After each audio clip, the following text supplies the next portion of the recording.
ओम नमो भगवते वासुदेवाय। श्रीमद्भागवत महापुराण की कथा।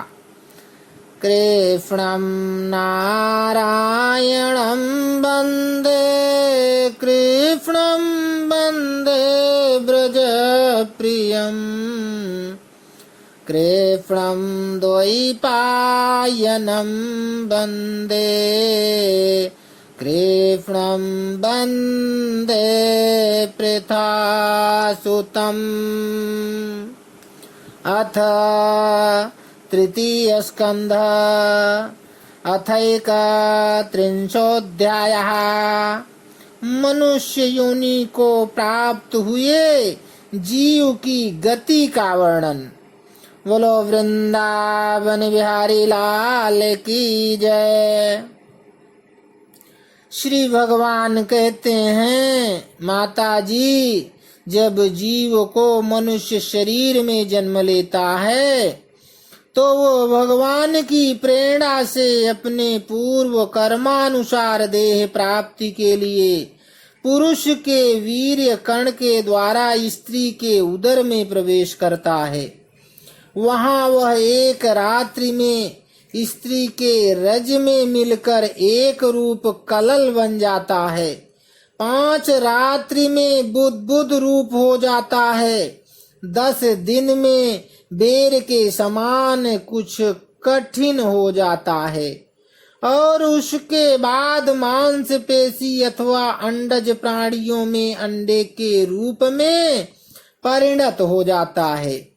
1 महीने में उसके सिर निकल आता है। 2 मास में हाथ पांव आदि अंगों का विभाग हो जाता है और 3 मास में नख रोम अस्थि चर्म स्त्री पुरुष के चिन्ह तथा अन्य छिद्र उत्पन्न हो जाते हैं। 4 मास में उसमें मांसादि 7वें धातुएं पैदा हो जाती हैं। 5वें महीने में भूख प्यास लगने लगती है और 6ठे मास में झिल्ली से लिपट कर वह दाहिनी कोख में घूमने लगता है।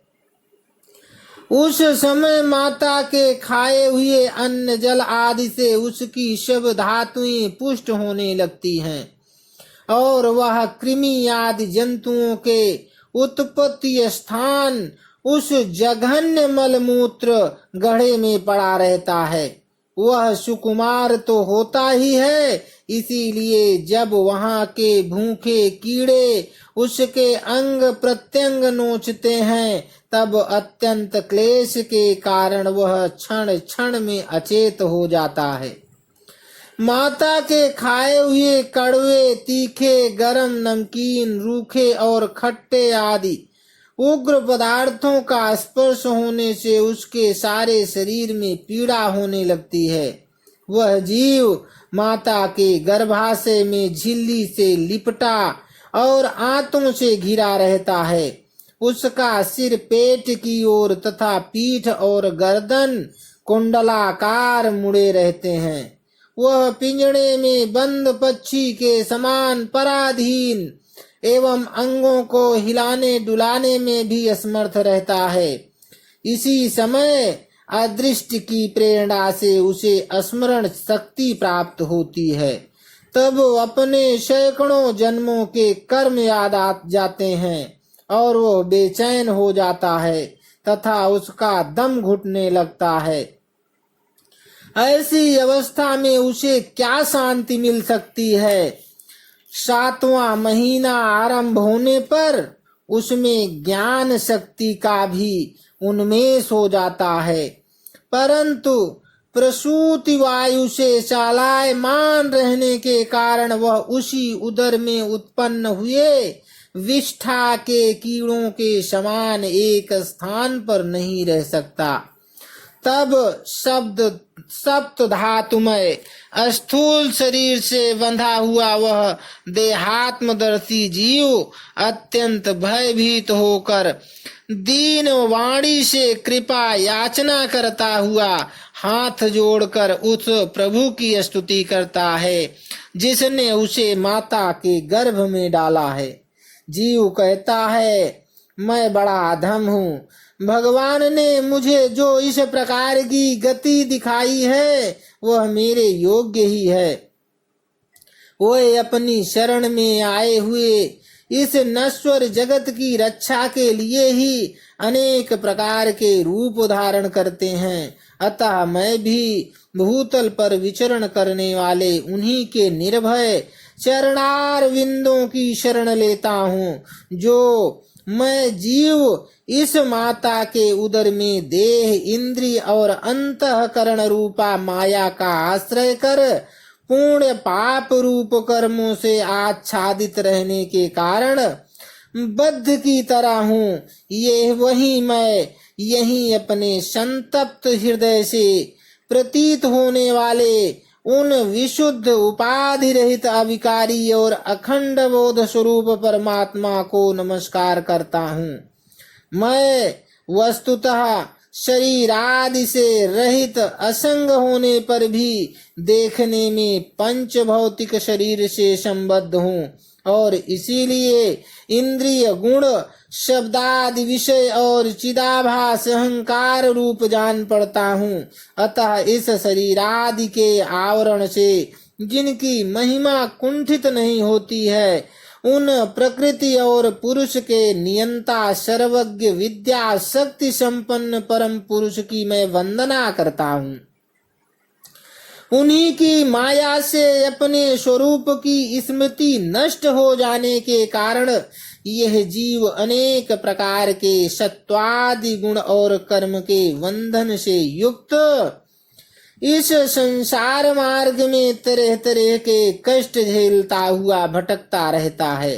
अतः उन परम पुरुष परमात्मा की कृपा के बिना और किस युक्ति से इसे अपने स्वरूप का ज्ञान हो सकता है।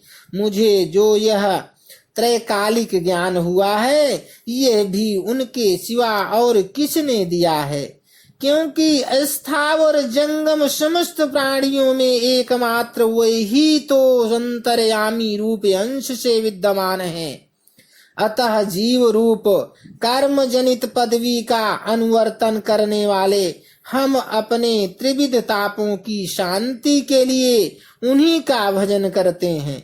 भगवान, यह देहधारी जीव दूसरी माता के हृदय के उदर के भीतर मल मूत्र और रुधिर के कुएं में गिरा हुआ है।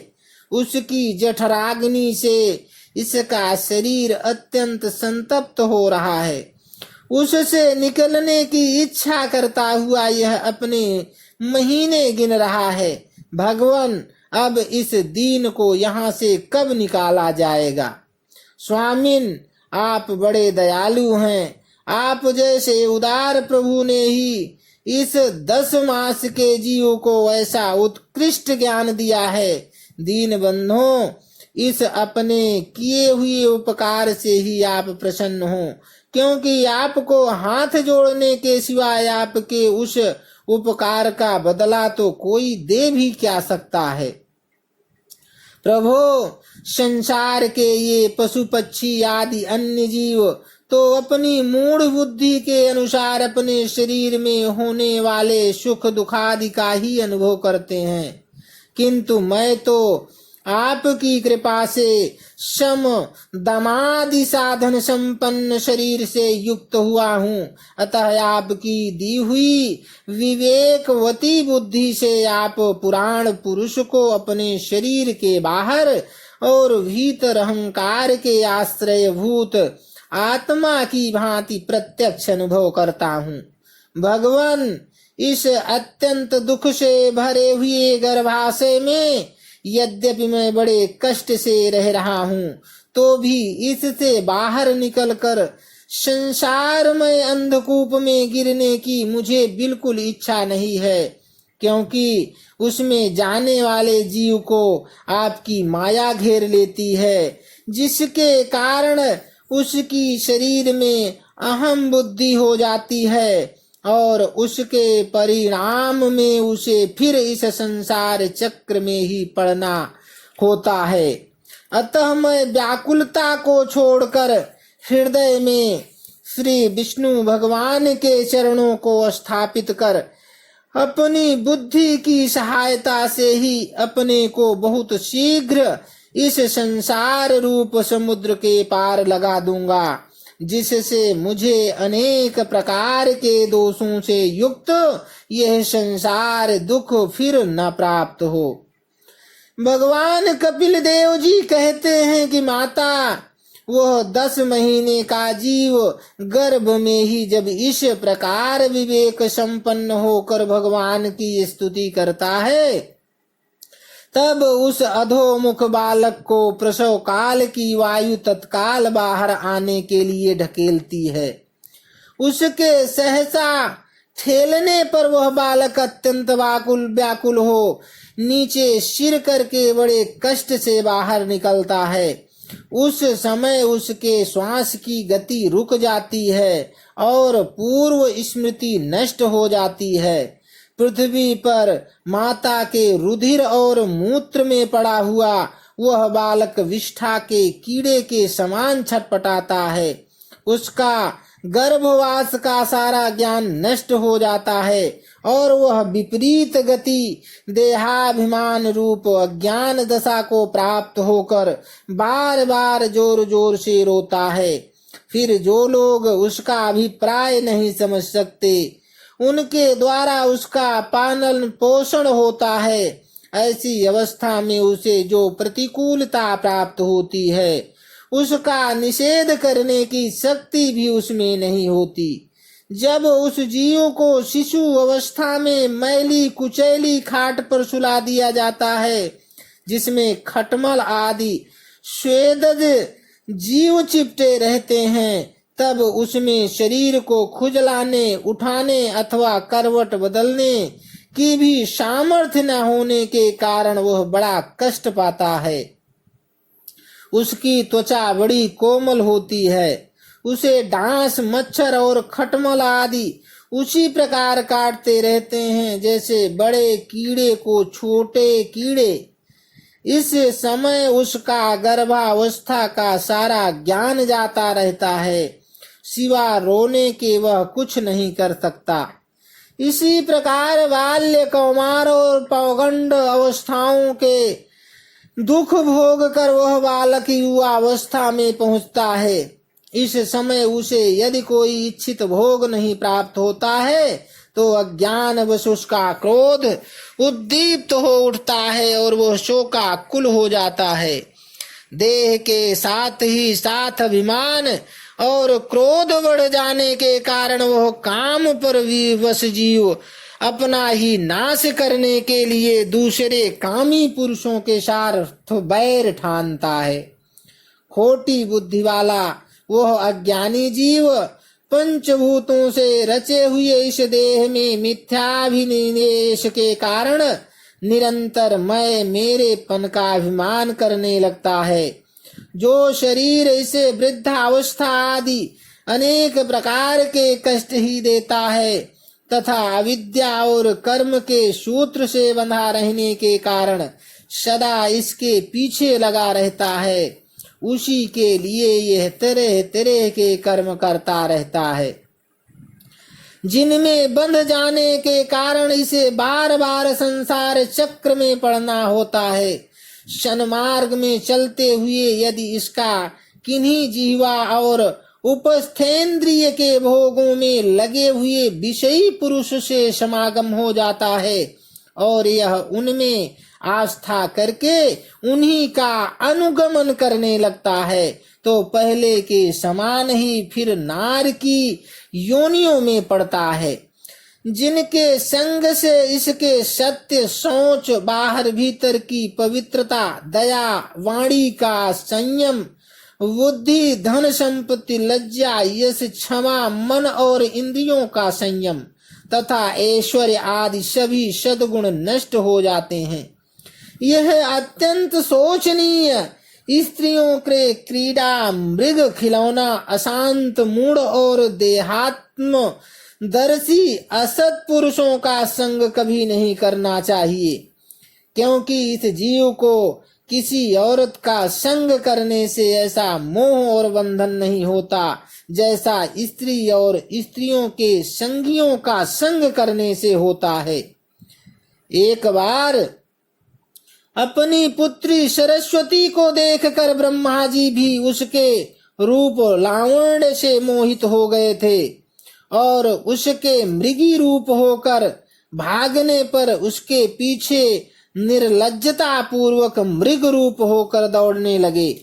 उन्हीं ब्रह्मा जी ने मरीचि आदि प्रजापतियों की तथा मरीचि आदि ने कश्यपादि की और कश्यपादि ने देव मनुष्यादि प्राणियों की सृष्टि की।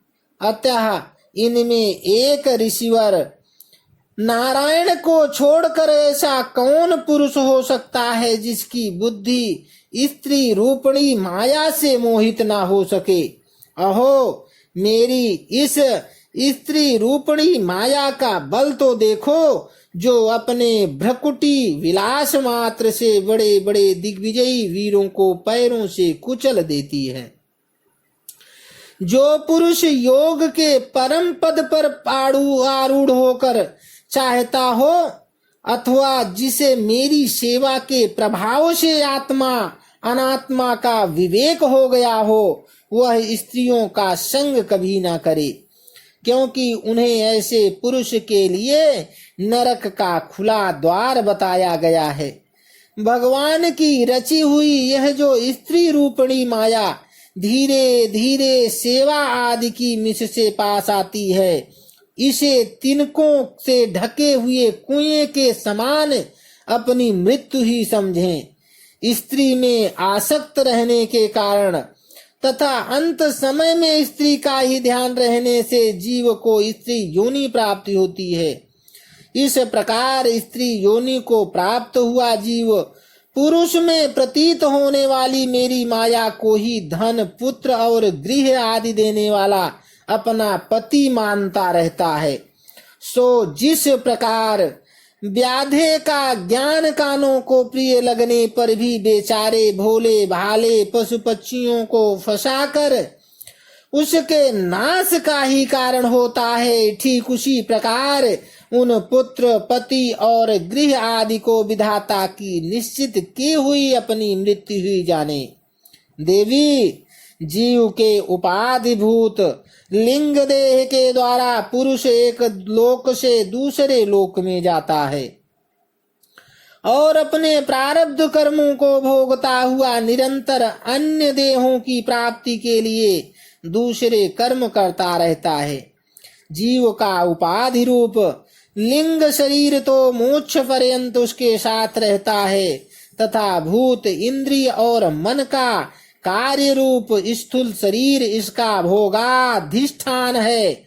इन दोनों का परस्पर संगठित होकर कार्य न करना ही प्राणी की मृत्यु है और दोनों का साथ साथ प्रकट होना जन्म कहलाता है। पदार्थों की उपलब्धि के स्थान पर इस स्थूल शरीर में जब उनको ग्रहण करने की योग्यता नहीं रहती, यह उसका मरण है और यह स्थूल शरीर ही मैं ही हूं। इस अभिमान के साथ उसे देखना उसका जन्म है। नेत्रों में जब किसी दोष के कारण रूपादि को देखने की योग्यता नहीं रहती, तभी उनमें रहने वाली चक्षु इंद्रिय भी देखने में असमर्थ हो जाती है और जब नेत्र और उनमें रहने वाली इंद्रिय दोनों ही रूप देखने में असमर्थ हो जाते हैं, तभी इन दोनों के साक्षी जीव में भी वह योग्यता नहीं रहती। अतः मुमुक्ष पुरुष को मरणादि से भय, दीनता अथवा मोह नहीं होना चाहिए। उसे जीव के स्वरूप को जानकर धैर्य पूर्वक निसंग भाव से विचरना चाहिए तथा इस मायामय संसार में योग वैराग्य युक्त सम्यक ज्ञानमय बुद्धि से शरीर को निक्षेप धरोहर की भांति रखकर उसके प्रति अनासक्त रहते हुए विचरण करना चाहिए।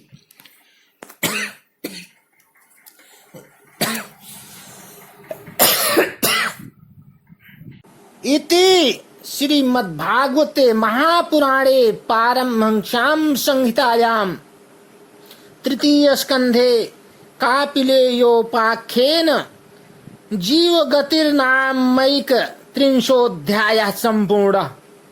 बोलो वृंदावन बिहारी लाल की जय, बोलो विष्णु भगवान की जय।